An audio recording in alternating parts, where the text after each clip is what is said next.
आपण सगळेजण माणसं आहेत आणि आज या दिवाळीच्या पहिल्या दिवशी या तालुक्यामध्ये क्रांती घडते की इथं कुणीही प्रस्थापित नाही, एक विस्थापिताचं हक्काचं व्यासपीठ आज आपण या ठिकाणी निर्माण केलेलं आहे। आजची परिस्थिती अशी आहे की आपण खूप मोठ्या एका महत्वाच्या टप्प्यावर आलेलो आहे। छत्रपती शिवाजी महाराजांनी ज्यावेळेस स्वराज्याची निर्मिती केलेली होती आणि त्या दिवशी रायरेश्वराच्या इथे जाऊन त्यांनी ज्यावेळेस स्वराज्य स्थापनेची शपथ घेतलेली होती त्यावेळेस त्यांच्यासोबत खूप मोजके माणसं होते। मला वाटतं की आपण तशाच प्रकारची वाटचाल या गेवराई तालुक्यामध्ये आज करायचं ठरवतोय, कारण की आपण हे विस्थापितांचं नेतृत्व करणारे माणसं आहेत। मी पहिल्यांदा वयाच्या 21व्या वर्षी 2017 साली ज्यावेळेस पंचायत समितीला निवडून आले त्यावेळेस मी या तालुक्यातली सगळ्यात कमी वयाची पंचायत समिती सदस्य होते। पूर्वी असं व्हायचं की तालुक्यातली एखादी महिला पंचायत समितीला निवडून यायची पण तिचा कारभार तिचा पतीच करायचा आणि ज्यावेळेस मी निवडणुकीला उभी आले त्यावेळेस माझ्या वडिलांनी तिचा कुठलाही कारभार केला ना। मी स्वतः पंचायत समितीतले कामं करत होते, सभागृहात बसत होते, मीटिंग मध्ये बसत होते आणि ज्यावेळेस सभागृहामध्ये प्रश्न मांडायची वेळ यायची त्यावेळेस मला कळालं की विस्थापितांचा आवाज त्या ठिकाणी दाबला जायचा। म्हणजे एखाद्या मोठ्या घराण्यातला जर सभापती असेल तर सभापतीच्या खुर्चीवर त्यानेच बसायचं। जो जर एखादा एससीला सुटलेला असेल, ओबीसीला सुटलेला असेल आणि त्या ठिकाणी जर दुसऱ्या विस्थापित घरातला सभापती जर केला तर त्याने सभापतीच्या बाजूला दुसरी खुर्ची टाकून बसायचं, पण त्या सभापतीच्या खुर्चीवर बसण्याचा सुद्धा अधिकार या प्रस्थापित लोकांनी त्यांना दिलेला नव्हता। आणि हे सगळं मी उघड्या डोळ्यानं पाहत होते आणि मला हे सगळं सहन होत नव्हतं।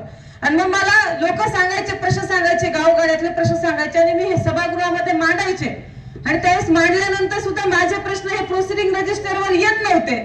आणि मग मला प्रश्न पडायचा की आपल्याला एवढ्या लोकांनी मतदान केलेलं आहे, 3,500-4,000 हजार लोकांचं मतदान घेऊन आपण इतक्या कमी वयामध्ये ज्या तालुक्यातल्या लोकांनी आपल्याला चेहरा सुद्धा पाहिलेला नव्हता अशा तालुक्यातल्या लोकांनी आपल्यावर प्रेम करून आपल्याला तलवाडाच्या अंतरवाली गणातून सगळ्यात कमी वय असताना त्या ठिकाणी सभागृहात निवडून दिलेले, आपण त्यांचे प्रश्न मांडले पाहिजेत, पण ते प्रश्न प्रोसिडिंग रजिस्टरवर येत नव्हते। आणि म्हणून मी सातत्याने सभागृहामध्ये संघर्ष करत होते। त्या काळामध्ये आपण बदामराव पंडित मित्र मंडळाकडून तो फॉर्म भरलेला होता आणि नंतर त्यांनी शिवसेनेमध्ये प्रवेश केला म्हणून शिवसेनेकडून तो आपण अर्ज भरलेला होता, पण सातत्याने अन्यायकारक भूमिका दिसली आणि त्यावेळेस जिल्हाध्यक्ष शिवसेनेचे होते अनिल जगताप साहेब। त्यावेळेस अनिल जगताप साहेबांनी इथलच्या नेतृत्वाला सांगितलं की आपण पूजा चांगली बोलणारी पोरगी, आपण तिला त्या ठिकाणी जिल्ह्याचं युवा सेनेचं पद देऊ। परंतु त्यावेळेस इथलच्या नेतृत्वाने त्यांना सांगितलं की पोरगी चांगले भाषण करते, विधानसभेला गावगाव हिंडवायला पोरगी मला लागणार आहे, तिला तालुक्याच्या बाहेर नेऊन मोठं करू नका। आणि त्यावेळेसच मला कळालं की आपल्याला इथे मोठं होऊन दिलं जात नाही, आपल्या कलागुणांना वाव दिला जात नाही। आपल्या काय थोडेफार जे आपल्याला भाषण करता येतात ते भाषण करत असताना सुद्धा त्या भाषणाच्या माध्यमातून जर त्यांची स्तुती होत असेल तर त्या माणसाला स्टेजवर संधी दिली जाते, परंतु त्याला एखादा विचार मांडायचा असेल तर ती संधी सुद्धा या तालुक्यामध्ये दिली जात नाही, अशी परिस्थिती होती। आणि म्हणून मग आपण त्या ठिकाणी काम करायचं नाही, कारण की माझा स्वभाव हा कायमस्वरूपी अन्यायाविरुद्ध वाचा फोडण्याचा राहिलेला आहे। मग शेतकऱ्याचे प्रश्न असतील, शेतमजुरांचे प्रश्न असतील, आमच्या ठेवीदारांचे प्रश्न असतील ना तर कारखानदारांमध्ये जे अडकलेले शेतकऱ्यांचे बिलं असतील, मी माझ्या पद्धतीने या तालुक्यामध्ये कुणाचाही मोठ्याचा आशीर्वाद डोक्यावर नसताना आपण त्या ठिकाणी लढत आलेलो आहे। आज परिस्थिती अशी आहे की आपण ज्या पक्षाला त्या ठिकाणी पाठिंबा देऊन आपण ज्या पक्षाच्या माध्यमातून निवडून आलेलो होतो आणि नंतर त्यांनी ठरवलं की आपल्या ह्या पोरीचा फक्त आपल्याला वापर करायचा, मग त्यावेळेस मी विचार केला की नाही, मला ह्या धक्क्यामध्ये काम करायचं नाही, मला शेतकऱ्यांसाठी काम करायचं। त्यावेळेस आदरणीय राजू शेट्टी साहेब जे आपल्यापासून कोल्हापूरला जवळजवळ 600 किलोमीटर अंतरावर राहतात, त्यावेळेस मी त्यांच्या नेतृत्वाबद्दल बघत होते, कारण की नेमक्या सदाभाऊ खोतांनी संघटना सोडलेली होती आणि राज्यामध्ये वातावरण असं झालं होतं की शेतकरी संघटनेच्या सगळ्या बातम्या चालू होत्या आणि मी इंजिनिअरिंगच्या सेकंड इयरला त्यावेळेस शिकत होते आणि इकडे पंचायत समितीला सुद्धा निवडून आलेले होते। त्या बातम्या पाहिल्या आणि मी विचार केला की मी गोदापट्ट्यातली मुलगी आहे, माझा बाप हा ऊस उत्पादक शेतकरी आहे आणि आज त्यांच्या कारखानदारीच्या माध्यमातून त्यांच्या शेतकऱ्याची पिळवणूक होते, परंतु तालुक्यातला एक शेतकरी सुद्धा त्या विरोधामध्ये आवाज उठवू शकत नाही।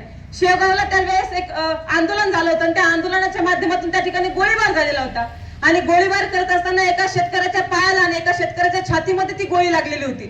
मग मला प्रश्न पडला की शेवगाव तालुका आपल्या मराठवाड्यापासून एकदम जवळचा तालुका आहे, पण तिथलचा शेतकरी स्वतःच्या ऊसासाठी लढतो, स्वतःच्या हमी भावासाठी लढतो, पण आपल्या इथलचा शेतकरी ऊसासाठी लढायला तयार होत नाही, त्याच्या हमी भावासाठी सुद्धा लढायला तयार न होत। मग अशा परिस्थितीमध्ये आपण राजू शेट्टी साहेबांच्या नेतृत्वाखाली काम केलं पाहिजे आणि म्हणून 7-8 वर्षापूर्वी राजू शेट्टी साहेबांच्या नेतृत्वामध्ये काम करण्याची संधी त्या ठिकाणी मिळाली।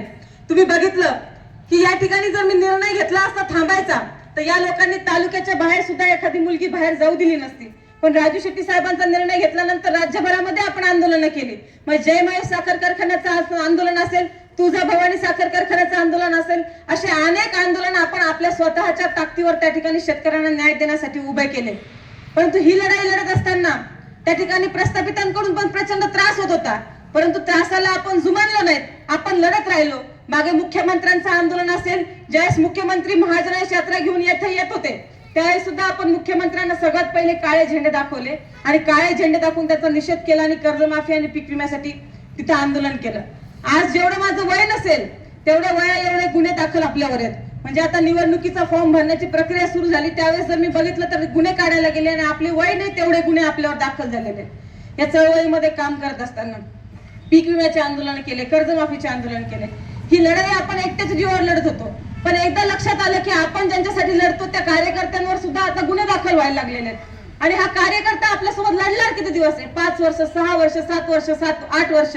परंतु ज्यावेळेस गुन्हे दाखल होतात त्यावेळेस परिस्थिती लक्षात आली की लढणाऱ्या ज्या माणसांसाठी आपण लढत असतो ते माणसं साधे जमानतीचा सातबारा सुद्धा घेऊन येत नसतील तर मग आपल्याला ह्या कार्यकर्त्यांना ताकद द्यावी लागेल.